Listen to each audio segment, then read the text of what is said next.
So today we're looking at a few ideas for the punch drill from your Chimande jurus. So instead of treating it like solo practice or practice with a partner, we're at the point where we're trying to do jurus out of movement. So the idea is you want to practice your jurus static from your postures.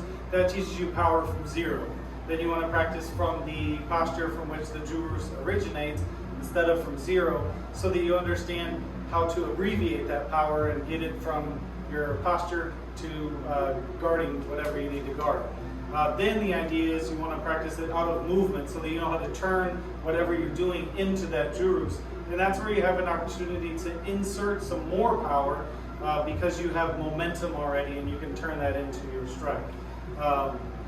So with our Khalid Latihan drill, what we're trying to build is sensitivity. So sensitivity in soft drills is great. It teaches you how to sense everything through your body, how to feel what's going on around you instead of seeing it. That's fantastic, but that is not useful in combat. You have to practice sensitivity drills with pressure. You can't do sensitivity drills with meditation music on in that setting and then expect that to translate into combat. You have to practice using sensitivity all under a little bit of pressure. So when you use it in the punch drill, you're feeling what's the appropriate jurus to do. You're feeling what's the appropriate strike to come in with, and you start to rely on it. You rely on your sensitivity, that's when it starts to build. You rely on sensitivity while under stress, that's something that will translate to combat. You're not going to be in a meditative mood when you're fighting, so it's stupid to think that you're going to translate that stuff into combat and that it's just going to show up while you're under stress and your adrenaline is pumping. That's not a thing. So what we'll do is we'll take a look at a couple applications for the Chimande jurus out of the punch drill, but try to keep the jurus more true to the way that the jurus look when we train them.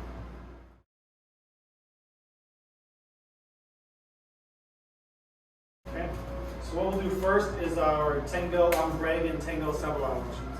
That's here, here, here, here. So what we use that for is like a block number one here to draw and then push.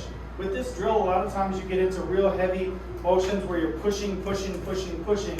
And what happens is they get used to that push and they start to push back with this punch because they're expecting pressure. So what you do is you release that pressure here. And now we're going to turn this around into this, okay? So if we're here, go ahead. What I'm going to do is take this punch and turn it slightly in this way, kind of like we do with Silat, to turn that on a line where it's not quite as comfortable for him to block. So in the punch drill, we don't stand still. We're moving around constantly. So the idea is this is one of the ways that we would move in, is we would block here and then angle off and in this way. And it forces him to have to do something different, which is the whole point of the drill. You feel that something's changed and you move to accommodate that change. Okay? So that's here.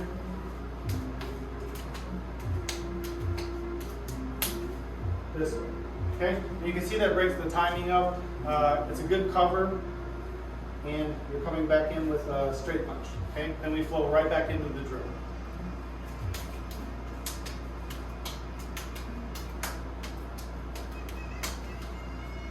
Okay, so let's look at Khalid. Okay, we're already doing Khalid, but what we're going to look at is the forearm. So instead of hitting with the middle knuckle here like we do in the drill usually, I'm going to use the forearm and I'm going to try to come in more this way instead of across like this hit. Okay, one, and then from here I'm just going to turn this over into a two. Okay, so go ahead.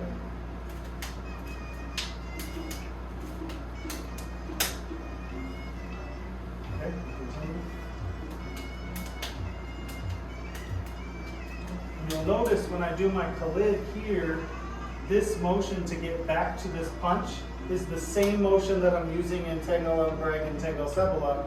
It's just a abbreviated version of that motion.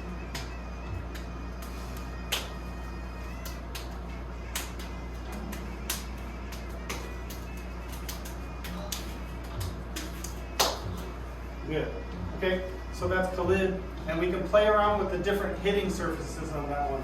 So we can hit with the middle knuckle this way, we can hit here, and then come in, and hit almost up this way, up underneath, here, and then come in. I can use the forearm in this way, like as in the Jurus, or I can start to play around with the outside edge of the forearm this way, which can jam in really, really well. This way. Okay? Let's go over this.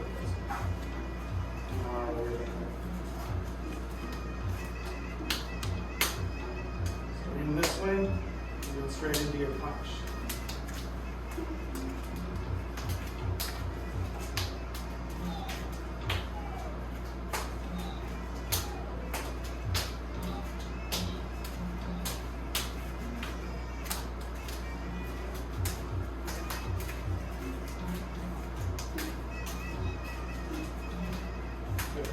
Alright, so now salute. Salute has a different feel because it comes from the inside of the arm. So say we do something like 1, 2, here, and now 3, like our block from the blocking sleeves. So instead of doing 1, 2, 3, I'm coming in, I'll do 1, 2, and now here, 3. And now when I go to do this, you can see it's hard for him to come back this way across. So what's easier is to come from the inside this way, okay?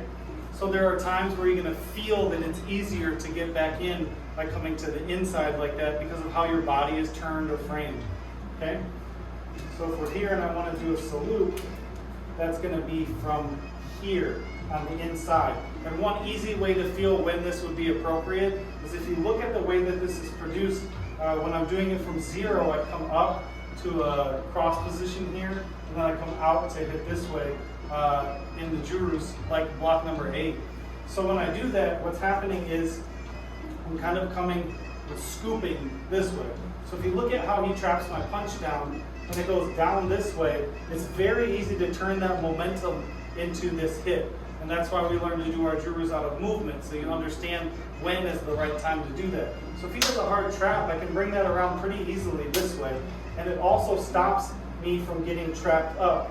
If I'm trying to, bring this underneath like a Khalid, and he comes and pushes this in this way, I'm going to get trapped in this one. I'm going to get trapped into my own arm this way. So if we're here and this gets trapped down, I can come on the inside here and use that momentum to get it back up. Okay? So if we're here, go ahead and do the drill. So if we're here and this gets trapped down, that's really easy to turn back into this motion. And that's when you start to see when it would be easier to do one Jurus over the other. Okay? So from here, salute, punch. So here, go ahead. Do the drill. Salute, punch. Go ahead.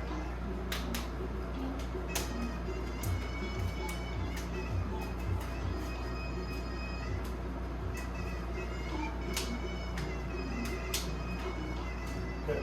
Okay, so you can play around with these, mix them together, get your drill going, but you're using your Jurus in a way where you're bringing them out of movement instead of just practicing them static so that they have some life, so that you get to see what it feels like to do it against somebody who's constantly trying to outmaneuver you, outthink you, outwit you, and you get a chance to work against some pressure, where you know that that punch is coming towards your face, and that's where the real sensitivity work starts to begin, when you know that someone's going to hit you, and you're still doing the sensitivity. You're still feeling the sensitivity under that kind of stress. And then another interesting aspect of the drill is feeling and using sensitivity when you get hit. So that you get used to when you're doing the drill and something goes wrong and that comes in and lands, I can still feel like how to get around that and get back in without really messing me up too bad. So that you get back in, you don't get overwhelmed, you stay calm and you feel what's going on and you get yourself back to the position of advantage, you know? So the next one we'll look at is Timpa Sebelah. So we'll break this into two different halves. The cut this way and the hit this way. So for here, and I feel him here coming in with this punch, and I'm adhering to that, I can use this a lot easier than I can do all of this. So that makes a lot of sense to use when that's stuck on you like that, and bring it to this position, okay? And then I just come back in with my punch.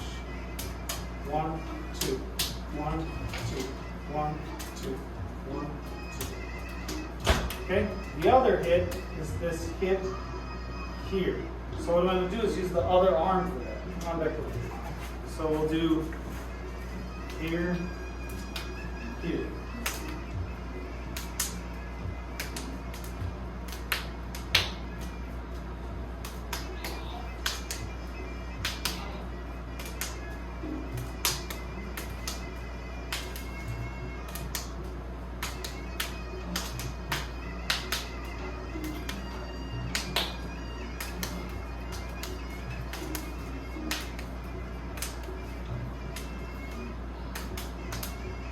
Good. So we're mixing all that stuff together.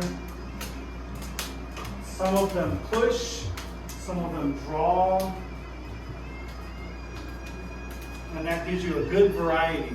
So that when the opponent starts to feel a couple things in a row that create this pattern of push, push, push, and then all of a sudden you come in and they pull, and that elongates something because you're expecting that pressure.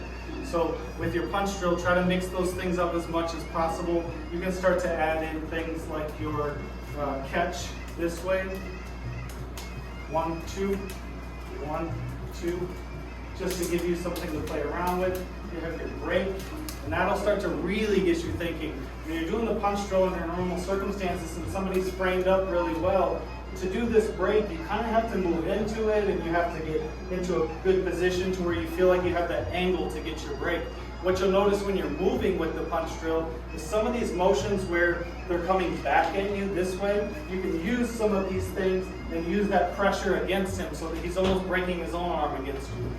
So you find the right time to do these things based on what you feel. All right, so let's try that out, and if you have any questions, shoot them in the comments.